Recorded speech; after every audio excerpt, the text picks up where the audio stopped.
আল্লাহ রাব্বুল আলামিন বলেন, আল-ইয়াউমা নাখতিমু আলা আফওয়াহিহিম ওয়া তুকাল্লিমুনা আইদিহিম ওয়া তাশহাদু আরজুলুহুম বিমা কানু ইয়াকসিবুন। আল্লাহু আকবার।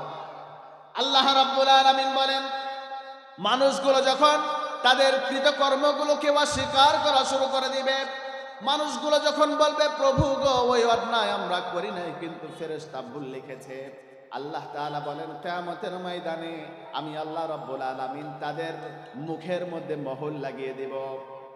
আল-ইয়াউমা নাখতিমু আলা আফওয়াহিহিম, তাদের জবানের মধ্যে আমি আল্লাহ মোহর লাগিয়ে দেব, কথা বলার শক্তি তারা হারিয়ে ফেলবে। ওয়া তুকাল্লিমুনা আইদিহিম, কথা বলবে তাদের হাত, ওয়া তাশহাদু আরজুলুহুম, সাক্ষী দিবে তাদের পা, বিমা কানু ইয়াকসিবুন, এই হাত পা অঙ্গগুলা দিয়ে যা কিছু করেছিল, কিয়ামতের ময়দানে সবগুলোই খুলে খুলে আল্লাহ রাব্বুল আলামিনের কাছে বলে দিবে। শাহিদা আলাইহিম সামউহুম ওয়া আবসারুহুম ওয়া জুলুদুহুম বিমা কানু ইয়াকসিবুন। আল্লাহ রাব্বুল আলামিন বলেন, এই হাত, এই পা, এই চোখ, নাকগুলো দিয়ে তোমরা যা কিছু করেছিলা, কিয়ামতের ময়দানে সবগুলোই তোমার পক্ষে অথবা বিপক্ষে আল্লাহর দরবারে বলে দিবে। মুহতারাম হাজিরিন, আমরা সকলে সফলতা অর্জন করতে চাই, ঠিক কিনা? আমরা সকলেই কামিয়াব হতে চাই। আমরা দুনিয়াতে সবাই সফলতা অর্জন করতে চাই, ঠিক না? আমরা কারা কারা সফল হতে চাই, হাত উঁচু করে দেখাই। আল্লাহ তাআলা আমাদের প্রত্যেকের হাতগুলোকে কবুল করুক, বলি আমিন। আমরা যদি সফলতা অর্জন করতে চাই, আমরা যদি দুনিয়া ও আখিরাতকে সাজাইতে চাই, রব্বে কারীম কোরআনুল কারীমের মধ্যে 4টি কর্মসূচি ঘোষণা করেছেন। রব্বে কারীম কোরআনুল কারীমের মধ্যে বলেন, নবী হে, আপনি জানিয়ে দিন, আমি আপনার উম্মতদের জন্য 4টি কর্মসূচি দিলাম।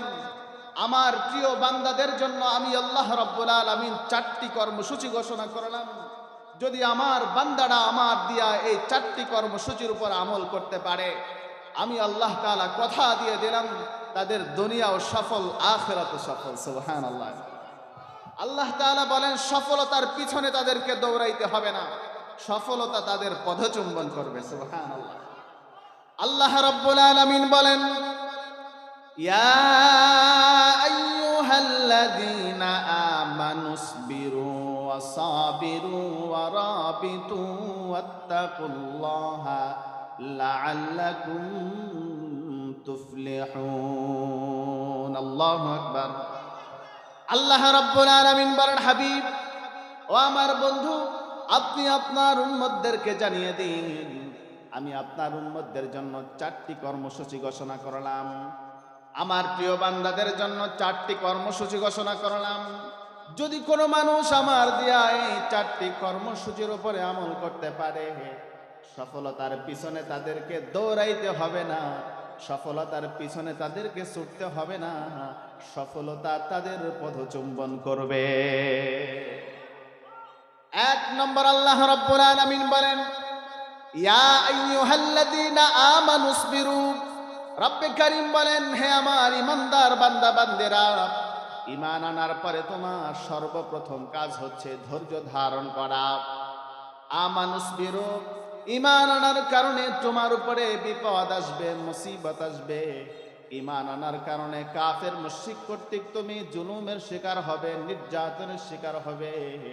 খবরদার, ধৈর্য হারা হলে চলবে না, তোমাকে ধৈর্য ধারণ করতে হবে। রব্বে কারীম বলেন, ওয়াসাবিরু, শুধু ধৈর্য ধরলেই হবে না, ধৈর্যের উপরে অটল অবিচল থাকতে হবে। 3 নম্বর, আল্লাহ রাব্বুল আলামিন বলেন, ওয়ারাবিতু, সর্বদাই যুদ্ধের জন্য প্রস্তুত থাকবে। আল্লাহর জমিনে আল্লাহ তাআলার কোরআনের রাজ প্রতিষ্ঠা করবার জন্য, আল্লাহর জমিনে কোরআনের আইন প্রতিষ্ঠা করবার জন্য পৃথিবীর জমিন থেকে মানুষের বানানো এই কুফরি মতবাদকে উৎখাত করে আল্লাহর জমিনে আল্লাহ তাআলা শাসন ব্যবস্থা প্রতিষ্ঠা করবার জন্য যুদ্ধ করতে যদি প্রয়োজন হয়, সেই যুদ্ধের জন্য তোমরা সর্বদাই প্রস্তুত থাকবে। নিজের জান দিয়ে, নিজের অর্থ দিয়ে, নিজের সময় দিয়ে আল্লাহর রাস্তায় জিহাদ করার জন্য তোমরা প্রস্তুত থাকবে। 4 নম্বর আল্লাহ রাব্বুল আলামিন বলেন ওয়াত্তাকুল্লাহ, তোমরা সর্বদাই আমি আল্লাহ রাব্বুল আলামিনকে অধিক পরিমাণে ভয় করবে। লাআল্লাকুম তুফলিহুন, রব্বে কারীম বলেন যাও তোমরা যদি আমার এই 4টি কর্মসূচির উপরে আমল করতে পারো, যদি কোনো ঈমানদার আমার দিয়া এই 4টি কর্মসূচির উপর আমল করতে পারে, রব্বে কারীম বলেন নবী হে আপনি জানিয়ে দিন তাদের দুনিয়াও সফল আখিরাতও সফল। কিয়ামতের ময়দানে হাসতে হাসতে তারা আমার জান্নাতের মেহমান বনে যায়। মুসলমান ভাইরা রে আমার, তাহলে 1 নম্বর কর্মসূচি ইয়া আইয়ুহাল্লাযীনা আমানুসবিরু, ঈমান আনার কারণে যদি বিপদ আসে, মুসিবত আসে, আমাদেরকে ধৈর্য ধারণ করতে হবে। বিপদের সময় ধৈর্য ধারণ করা এটা হলো ঈমানের সবচেয়ে বড় দাবি। একজন মুমিনের সবচেয়ে বড় ভূষণ হলো ধৈর্য ধারণ করা। এই সবরকে মুফাসসিরিন ইকরাম 3টি শাখায় বিভক্ত করেছেন। সবরুন আলাত তাআত, সবরুন আলাল মাআসি, সবরুন আলাল মাসায়েব। 1 নম্বর সবরুন আলাত তাআত, আপনারাই বলেন পৃথিবীর প্রত্যেকটা মানুষ ইতাআত করবে কার? আরো জোরে বলেন ইতাআত করবে কার? পৃথিবীর প্রত্যেকটা মানুষ ইতাআত করবে একমাত্র আল্লাহর। আল্লাহর গোলাম কখনো মানুষের কদমের মধ্যে সিজদা করতে পারে না। মুসলমান ভাইরা রে আমার, এই সবরুন আলাত তাআতের আরেকটি পরিভাষা হলো সবরুন আলাল ইবাদত। পৃথিবীর প্রত্যেকটা মানুষ ইবাদত করবে, গোলামি করবে একমাত্র আল্লাহর। সর্বদাই আল্লাহ তাআলার দাসত্ব করবে, আল্লাহ তাআলার গোলামি করবে। আল্লাহ রাব্বুল আলামিন বলেন নাই তুমি সব সময় শুধু নামাজ পড়বে, তাসবিহ টিপবে আর রোজা রাখবে। সব সময় নামাজ পড়বার জন্য আল্লাহ রাব্বুল আলামিন নির্দেশ করেন নাই। আল্লাহ তাআলা কোরআনুল কারীমের মধ্যে বলেন আল্লাযী খালাকাল মাউতা ওয়াল হায়াতা লিয়াবলুয়াকুম আইয়ুকুম আহসানু আমালা। আল্লাহু আকবার। আল্লাহ রাব্বুল আলামিন বলেন আল্লাযী খালাকাল মাউতা ওয়াল হায়াতা লিয়াবলুয়াকুম আইয়ুকুম আহসানু আমালা। আমি আল্লাহ রাব্বুল আলামিন তোমাদের হায়াত এবং মৃত্যুকে সৃষ্টি করেছি। আমি আল্লাহ রাব্বুল আলামিন তোমাদের হায়াত দিলাম, তোমাদের মউত দিলাম কেন?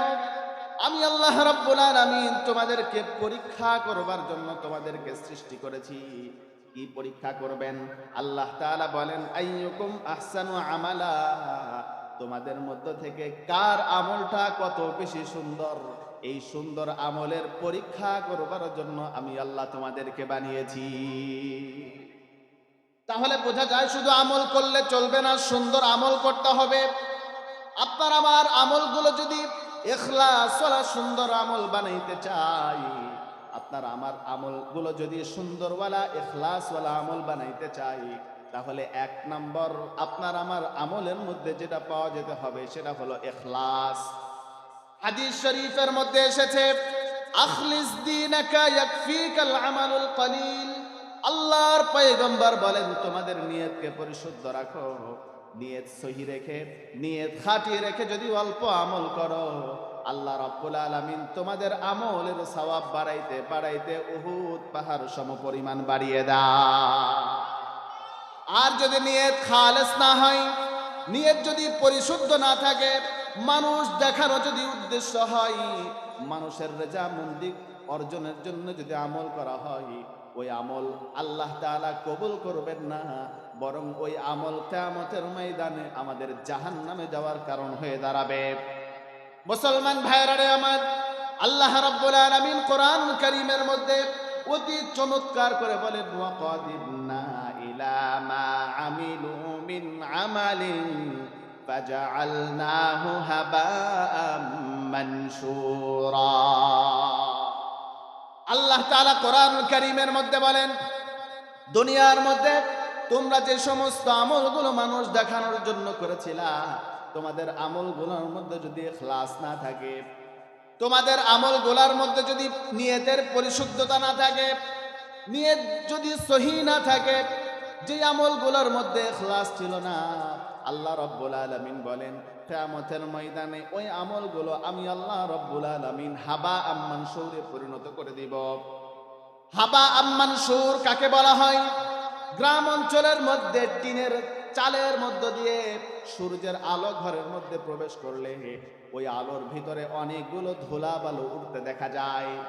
যেই ধুলা ভালুগুলো ধরা যায় না, ছোঁয়া যায় না, কোনো উপকারে আসে না, একেবারে নিশ্চিহ্ন ধুলা বালু ময়লা আবর্জনা, যেগুলো ছোঁয়া যায় না, কোনো উপকারে আসে না। আল্লাহ রাব্বুল আলামিন বলেন, দুনিয়ার মধ্যে যে আমলগুলো পরিশুদ্ধ নিয়ে ছাড়া আল্লাহর রিজামন্দি অর্জন উদ্দেশ্য ছাড়া করা হয়েছিল, কিয়ামতের ময়দানে ওই আমলগুলো আল্লাহ রাব্বুল আলামিন হাবা মানসুরে পরিণত করে দিবেন।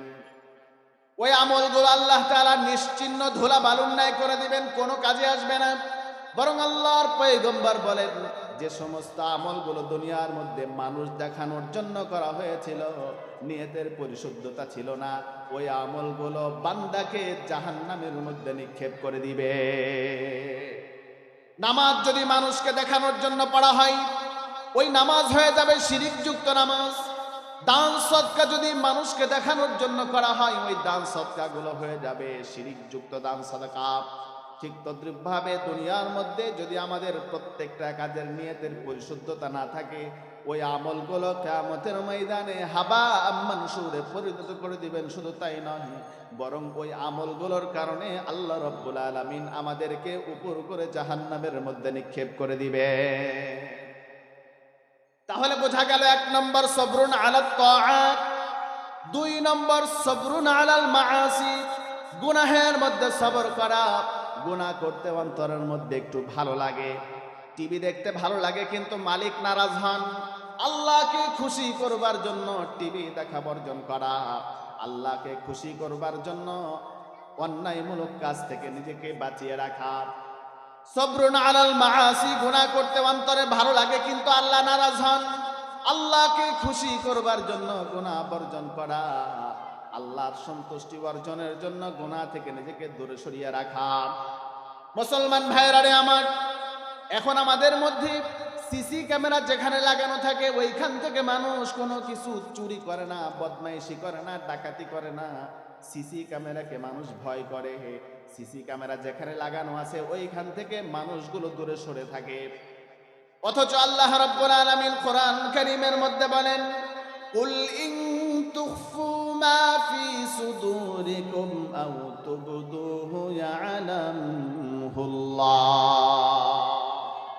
বান্দারে, তুমি যখন যা কিছু করো, যখন যা কিছু তুমি করো, বান্দারে, সব কিছুই আমি আল্লাহ দেখি। কোন বিষয় আমি আল্লাহ রাব্বুল আলামিনের কাছে লুকায়িত না। লাহু মা ফিস সামাওয়াতি ওয়া মা ফিল আরদি ওয়া হুয়া আলা কুল্লি শাইইন কাদির। আসমানের উপরে যখন যা কিছু সম্পাদিত হয়, জমিনের উপরে এমনকি জমিনের নিচে যখন যা কিছু সম্পাদিত হয়, কোন বিষয় আমি আল্লাহ রাব্বুল আলামিনের কাছে লুকায়িত নয়। মুসলমান ভাইরা রে আমার, অপরাধমূলক কাজ যখন সংগঠিত হয়, অন্যায়মূলক কাজ যখন জমিনের মধ্যে সংগঠিত হয়, গোয়েন্দারা কিন্তু বাধাও দেয় না, নিষেধ করে না, কিন্তু তথ্য সংগ্রহ করে উপর মহল পর্যন্ত পৌঁছিয়ে দেয়। অপরাধ যখন সংগঠিত হয়, গোয়েন্দারা বাধা দেয় না, নিষেধ করে না, শুধু দেখে, দেখে দেখে ফোন করে উপর মহল পর্যন্ত পৌঁছে দেয়, তাদের বসদের কাছে পৌঁছাইয়া দেয়। ঠিক তদ্রূপভাবে আপনার আমার অঙ্গ প্রত্যঙ্গগুলো, হাত পা চোখ নাক, এগুলো সব আমাদের আল্লাহ রাব্বুল আলামিনের প্রদত্ত গোয়েন্দা। আমরা যখন যা কিছু করি, দুনিয়াতে যত অপরাধ করি না কেন, আমাদের অঙ্গগুলো বাধাও দেয় না, নিষেধ করে না, কিন্তু কিয়ামতের ময়দানে এই অঙ্গগুলোই আপনার আমার পক্ষে অথবা বিপক্ষে আল্লাহ রাব্বুল আলামিনের দরবারে সাক্ষী দিবে। আল্লাহ রাব্বুল আলামিন বলেন, কিয়ামতের ময়দানে যখন মানুষগুলো তাদের অপরাধগুলো দেখতে পাবে, মানুষগুলো যখন তাদের কৃতকর্মগুলো দেখতে পাবে, মানুষগুলো বিচলিত হয়ে যাবে, মানুষগুলো আতঙ্কিত হয়ে যাবে। আর আল্লাহ রাব্বুল আলামিনের কাছে বলবে, আল্লাহ, এই আমলগুলো আমরা করি না, আপনার ফেরেশতারা ভুল লিখেছে। আল্লাহ চুরি আমি করি নাই কিন্তু ফেরেশতা ভুল লিখেছে। আল্লাহ আমি অন্যায় করি নাই কিন্তু আপনার ফেরেশতারা ভুল লিখেছে। আল্লাহ রাব্বুল আলামিন বলেন, আল-ইয়াউমা নাখতিমু আলা আফওয়াহিহিম ওয়া তুকাল্লিমুনা আইদিহিম ওয়া তাশহাদু আরজুলুহুম বিমা কানু ইয়াকসিবুন। আল্লাহু আকবার। আল্লাহ রাব্বুল আলামিন বলেন, মানুষগুলো যখন তাদের কৃতকর্মগুলোকে অস্বীকার করা শুরু করে দিবে, মানুষগুলো যখন বলবে প্রভু গো ওই অন্যায় আমরা করি নাই কিন্তু ফেরেশতা ভুল লিখেছে, আল্লাহ তাআলা বলেন কিয়ামতের ময়দানে আমি আল্লাহ রাব্বুল আলামিন তাদের মুখের মধ্যে মোহর লাগিয়ে দেব। আল-ইয়াউমা নাখতিমু আলা আফওয়াহিহিম, তাদের জবানের মধ্যে আমি আল্লাহ মোহর লাগিয়ে দেব, কথা বলার শক্তি তারা হারিয়ে ফেলবে। ওয়া তুকাল্লিমুনা আইদিহিম, কথা বলবে তাদের হাত, ওয়া তাশহাদু আরজুলুহুম, সাক্ষী দিবে তাদের পা, বিমা কানু ইয়াকসিবুন, এই হাত পা অঙ্গগুলা দিয়ে যা কিছু করেছিল কিয়ামতের ময়দানে সবগুলোই খুলে খুলে আল্লাহ রাব্বুল আলামিনের কাছে বলে দিবে। শাহিদা আলাইহিম সামউহুম ওয়া আবসারুহুম ওয়া জুলুদুহুম বিমা কানু ইয়াকসিবুন। আল্লাহ রাব্বুল আলামিন বলেন, এই হাত, এই পা, এই চোখ, নাকগুলো দিয়ে তোমরা যা কিছু করেছিলা কিয়ামতের ময়দানে সবগুলোই তোমার পক্ষে অথবা বিপক্ষে আল্লাহর দরবারে বলে দিবে। মুসলমান ভাইরা রে আমার, আজকে আমরা সিসি ক্যামেরাকে ভয় করি, কিন্তু আল্লাহ রাব্বুল আলামিন বলেন বান্দা তোমার সাথে আমি আল্লাহ সিসি ক্যামেরা লাগিয়ে রেখেছি। তুমি যখন যা কিছু করো সাথে সাথে ফেরেশতা লিপিবদ্ধ করে রাখে। কিরামান কাতিবিনা ইয়ালামুনা মা তাফআলুন, তুমি যখন যা কিছু সম্পাদিত করো, খারাপ কাজ করলেও ফেরেশতা লিখে রাখে, ভালো কাজ করলেও ফেরেশতা লিখে রাখে, কোনো কিছুই ফেরেশতার কলম থেকে বাদ পড়ে না। আল্লাহ রাব্বুল আলামিন বলেন বান্দারে, দুনিয়া হলো পরীক্ষার হল, আমি আল্লাহ রাব্বুল আলামিন এই জমিনের মধ্যে তোমাদেরকে পরীক্ষা করব। কি দিয়ে পরীক্ষা করবেন আল্লাহ তাআলা সেটাও কোরআনুল কারীমের মধ্যে বলে দিয়েছেন। আহারে, কোরআন এমন একটা কিতাব, যেই কিতাবের মধ্যে এমন কোনো বিষয় নাই যেটা আল্লাহ রাব্বুল আলামিন বলেন নাই। সব কিছুই আল্লাহ তাআলা খুলে খুলে কোরআনের মধ্যে বলে দিয়েছেন। আল্লাহ, মুসলমান ভাইরা রে আমার, আল্লাহ রাব্বুল আলামিন বলেন, ওয়ালা নাবলুওয়ান্নাকুম বিশাইইন মিনাল খাউফি ওয়াল জু'i ওয়া নাকসিম মিনাল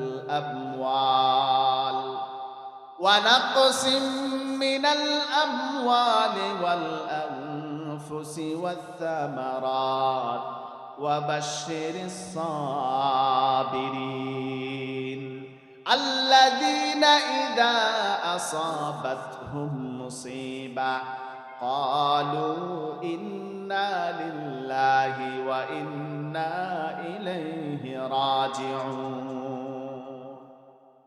আল্লাহ রাব্বুল আলামিন বলেন, ওয়ালা নাবলুওয়ান্নাকুম বিশাইইন মিনাল খাউফি ওয়াল জু', আমি আল্লাহ রাব্বুল আলামিন তোমাদেরকে পরীক্ষা করব।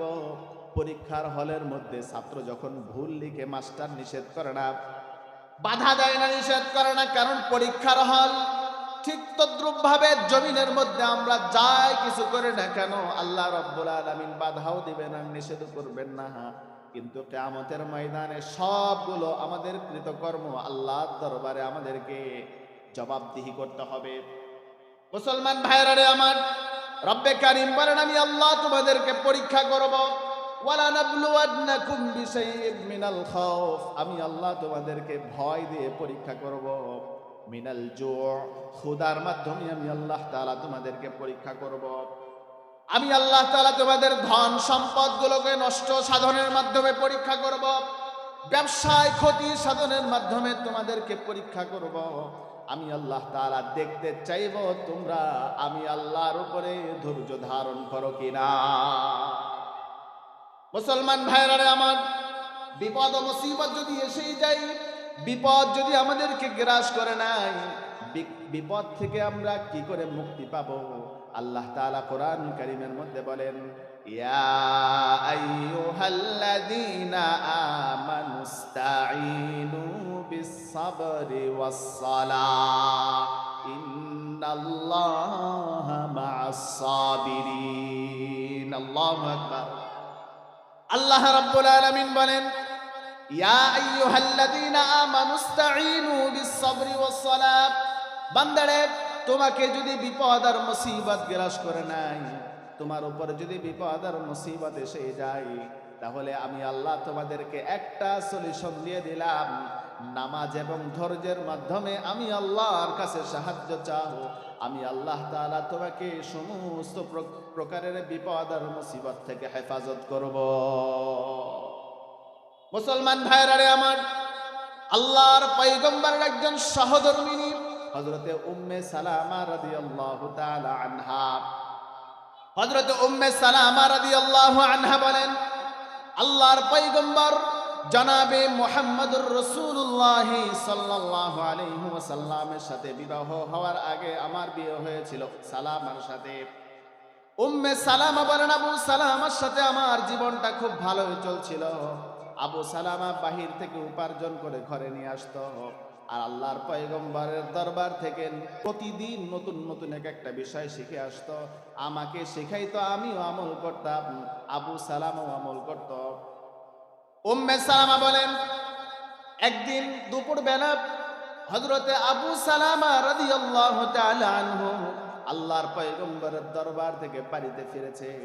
ওই দিন খুবই আনন্দিত অবস্থায় দেখা যায়, খুবই খুশি অবস্থায় দেখা যায়।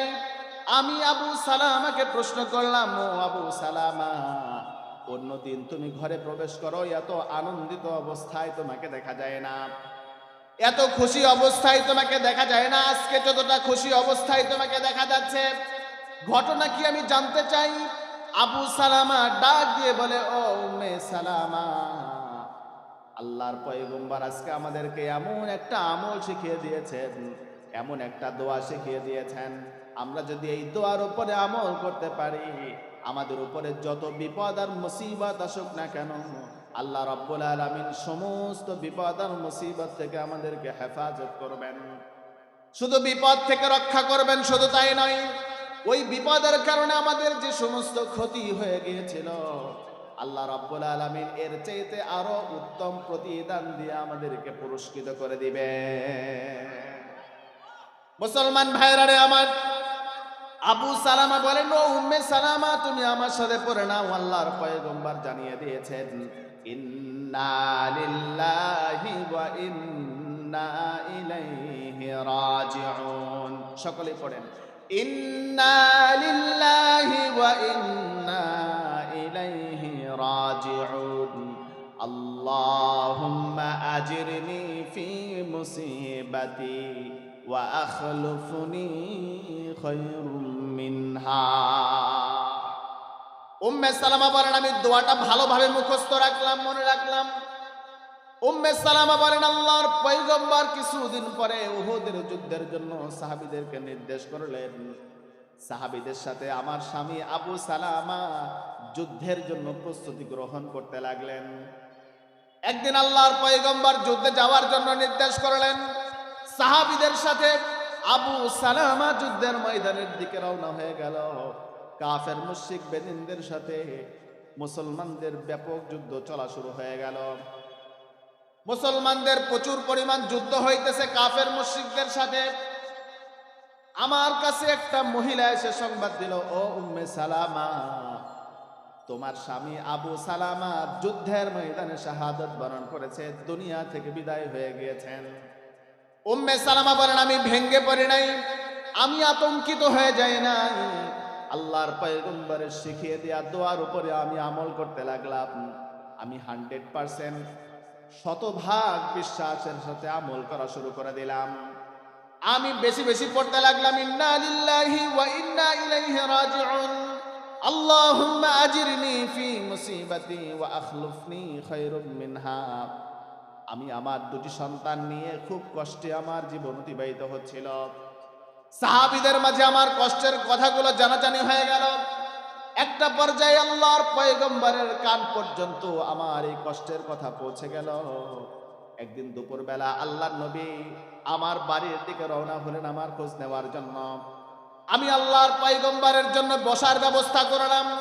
আল্লাহর নবী আমার পাশে বসে বসে আমার সমস্ত কষ্টের কথাগুলো শুনে নিলেন, আমার সমস্ত ব্যথাগুলো আল্লাহর নবী শুনলেন। একটা পর্যায়ে আল্লাহর নবী আমাকে বিবাহের প্রস্তাব দিয়ে দিলেন। আমি উম্মে সালামা আল্লাহর পয়গম্বরের বিবাহের প্রস্তাবে রাজি হয়ে গেলাম। আমি নবীর বিবাহের প্রস্তাবে রাজি হয়ে গেলাম।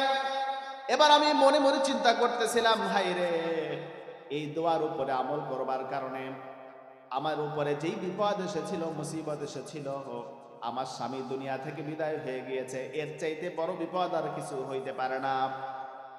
আমি এই দোয়ার উপরে আমল করবার কারণে আল্লাহ তাআলা আমাকে বিপদ থেকে রক্ষা করেছেন। তুই শুধু তাই নয়, আল্লাহ তাআলা আমার কিসমতে এমন একজন মানুষ জুটিয়ে দিয়েছেন যার মতো মানুষ আসমানের নিচে জমিনের উপরে দ্বিতীয় আর কেউ হতে পারে না। তাহলে বোঝা যায় যখনই বিপদ আসবে, মুসিবত আসবে, আমরা ধৈর্য ধারণ করব এবং এই দোয়াটার উপরে আমল করব। পারবো তো ইনশাআল্লাহ? বিপদ এসেছে আল্লাহর পয়গম্বর হযরতে আইয়ুব আলাইহিস সালামের উপরে। 1 বছর 2 বছর নয়, 18টা বছর পর্যন্ত রোগাক্রান্ত হয়ে গিয়েছেন। পুরা শরীরের মধ্যে কিরা তৈরি হয়ে গিয়েছে, পুরা শরীরের গোশতগুলোর মধ্যে পচন ধরেছে, গোশতগুলোর মধ্য থেকে গন্ধ বের হয়, পোকা বের হয়। পরিবারের সবাই হযরতে আইয়ুব আলাইহিস সালামকে ছেড়ে দূরে সরে গিয়েছে, কেউ নবীর পাশে থাকে না। এবার হযরতে আইয়ুব আলাইহিস সালাম পাহাড়ের উপরে গিয়ে, পাহাড়ের উঁচু টিলার মধ্যে গিয়ে আল্লাহ রাব্বুল আলামিনের ইবাদত করে। একটা পর্যায়ে যখন হযরতে আইয়ুব আলাইহিস সালামের জিহ্বার মধ্যে পোকা ধরা শুরু হয়ে গিয়েছে, হযরতে আইয়ুব আলাইহিস সালাম আল্লাহ রাব্বুল আলামিনের কাছে দুহাত উত্তোলন করে বলেন, আল্লাহ, পুরা শরীরের মধ্যে পচন ধরেছে, গোশতগুলোর মধ্যে কিরা তৈরি হয়ে গিয়েছে, কোনো আফসোস নাই, আমি কোনো অভিযোগ দায়ের করি নাই। আল্লাহ, আমার জিহ্বার মধ্যেও যদি পোকা হয়ে যায়, তোমার মতো আল্লাহর নামের জিকির আমি কি দিয়ে করব? গোশতের মধ্যে পোকা হয়ে গিয়েছে, কিছু বলি নাই, কোনো অভিযোগ করি নাই। প্রভু, আমার জিহ্বার মধ্যেও যদি পোকা হয়ে যায়, তোমার মতো মালিকের নামের জিকির আমি কি দিয়ে করব? তুমি আল্লাহর নামের জিকির আমি কি দিয়ে করব? আল্লাহ রাব্বুল আলামিনের উপরে ধৈর্য ধারণের কারণে, আল্লাহ তাআলার কাছে দোয়া করবার কারণে আল্লাহ তাআলা তাকে বিপদ থেকে মুক্তি দিয়েছেন। বিপদ এসেছে আমাদের পয়গম্বরের উপরে। নবীজি সাল্লাল্লাহু আলাইহি ওয়াসাল্লাম উহুদের ময়দানে রক্তাক্ত হয়েছেন। নবীজি সাল্লাল্লাহু আলাইহি ওয়াসাল্লাম দন্দন মুবারক শহীদ করেছেন। মাথার মধ্যে টুপি ঢুকে গিয়েছে, এত পরিমাণ নির্যাতনের শিকার হয়েছেন, কিন্তু একটা মুহূর্ত আল্লাহর পয়গম্বর অধৈর্য হন না। তাহলে বোঝা গেল ধৈর্য হলো মুসলমানদের সবচেয়ে বড় একটা ভূষণ। কথা বলেন ঠিক কিনা? মুহতারাম হাজিরিন, আল্লাহর পয়গম্বরের একজন সাহাবী, মহিলা সাহাবী হযরতে সুমাইয়া রাদিয়াল্লাহু তাআলা আনহা। এই সুমাইয়া রাদিয়াল্লাহু তাআলা আনহার ছেলের নাম হলো হযরতে আম্মার রাদিয়াল্লাহু তাআলা আনহু। হযরতে সুমাইয়া রাদিয়াল্লাহু তাআলা আনহা তিনার সন্তান আম্মারকে সাথে করে আল্লাহর পয়গম্বরের দরবারে গিয়ে উপস্থিত হয়ে গিয়েছেন। আসসালামু আলাইকা ইয়া রাসূলুল্লাহ, আসসালামু আলাইকা ইয়া হাবিবাল্লাহ। ওগো নবীজি, ইসলামের সৌন্দর্য আমাদেরকে মুগ্ধ করেছে, আমরা মুসলমান হতে চাই, ইসলাম ধর্ম গ্রহণ করতে চাই, আমাদেরকে পড়িয়ে দিন লা ইলাহা ইল্লাল্লাহু মুহাম্মাদুর রাসূলুল্লাহ সাল্লাল্লাহু আলাইহি ওয়াসাল্লাম। হযরত সুমাইয়া রাদিয়াল্লাহু আনহা ইসলাম গ্রহণ করলেন। তিনার আদরের সন্তান আম্মার রাদিয়াল্লাহু তাআলা আনহু ইসলাম গ্রহণ করলেন। আল্লাহর পয়গম্বর বলে দিলেন, সুমাইয়া রে, এমন একদিনের উপর ঈমান আনলা, এমন এক আল্লাহর উপর ঈমান আনলা, দুনিয়ার সব কিছু সারা যাবে, খবরদার ঈমান সারা যাবে না। মুসলমান ভাইরা রে আমার, হযরতে সুমাইয়া রাদিয়াল্লাহু আনহা এবং তিনার সন্তান আম্মার রাদিয়াল্লাহু তাআলা আনহু দুজন ঈমান গ্রহণ করে বাড়ির পথে রওনা হয়েছে। পথের মধ্যে অভিশপ্ত আবু জাহেলের সাথে দেখা। আবু জাহেল বলে, সুমাইয়া, শুনলাম তুমি নাকি ঈমান এনেছ, তোমার সন্তান নাকি ঈমান এনেছে। হযরতে সুমাইয়া রাদিয়াল্লাহু তাআলা আনহা বলেন, আবু জাহেল রে, যা শুনেছো ভালো শুনেছো, আমি ঈমান এনেছি, আমার সন্তান আম্মার ঈমানদার। আবু জাহেল বলে, ঈমান সারবা নাকি ভয়ঙ্কর আযাবের সম্মুখীন হইবা? হযরতে সুমাইয়া রাদিয়াল্লাহু তাআলা আনহা ডাক দিয়ে বলেন, আবু জাহেল রে, এমন এক আল্লাহর উপরে ঈমান আনলাম, দুনিয়ার সব কিছু ছাড়তে রাজি আছি, কিন্তু ঈমান ছাড়তে পারবো না। মুসলমান ভাইরা রে আমার, আবু জাহেল বলে, আম্মার রে, যদি ঈমান না ছাড়ো তোমাকে ভয়ঙ্কর শাস্তি দেওয়া হবে, ভয়ঙ্কর আযাবের সম্মুখীন তোমাদেরকে করা হবে। হযরতে আম্মার রাদিয়াল্লাহু তাআলা আনহু বলেন, আবু জাহেল, আপনি কি শাস্তি দিবেন? আবু জাহেল বলে, তোমার সামনে তোমার মাকে উলঙ্গ করা হবে, এরপর নির্যাতন করা হবে, তুমি কি এটা দেখতে চাও নাকি? হযরতে আম্মার রাদিয়াল্লাহু তাআলা আনহু মাথাটা নিচের দিকে দিয়ে রেখেছেন, কোনো কথা বলে না। এমন মুহূর্তে হযরতে সুমাইয়া রাদিয়াল্লাহু তাআলা আনহা ডাক দিয়ে বলেন, আমার সন্তান আম্মার, আমার যা হবার হবে, সাবধান, কখনোই বেঈমানের কথাই ঈমান ছাড়া যাবে না। আল্লাহ! মুসলমান ভাইরা রে আমার, আবু জাহেল হযরতে সুমাইয়া রাদিয়াল্লাহু তাআলা আনহাকে একটা খুঁটির মধ্যে বেঁধেছে, হযরতে আম্মার রাদিয়াল্লাহু তাআলা আনহুকে একটা খুঁটির মধ্যে বেঁধেছে। বেঁধে এবার হযরতে সুমাইয়ার শরীর থেকে পুরা কাপড়গুলো খুলে নিয়েছে, একটা বর্ষা এনে হযরতে সুমাইয়া রাদিয়াল্লাহু তাআলা আনহার লজ্জাস্থানের মধ্যে আঘাত করা শুরু করে দিয়েছে। হযরতে সুমাইয়া রাদিয়াল্লাহু আনহা শহীদ হবে অবস্থা, দুনিয়া থেকে বিদায় হবে অবস্থা। এমন মুহূর্তে ডাক দিয়ে বলে, আম্মার, মনে হয় আমি দুনিয়া থেকে এখন বিদায় হয়ে যাব, মনে হয় আমার শাহাদাত হয়ে যাবে, আমি মনে হয় শাহাদাতের অমীয় সুধা পান করতে যাইতেছি। আমার সন্তান, আমি তোমাকে বলে যাই, সাবধান সাবধান, কখনোই বেঈমানের কথায় ঈমান ছাড়া যাবে না। তিনাদের ঈমান কতটা মজবুত ছিল, তিনারা ইসলামের উপরে কতটা দৃঢ় ছিলেন, জীবন দিয়ে দিয়েছেন, কিন্তু ঈমান বিক্রি করেন নাই। কথা বলেন ঠিক কিনা?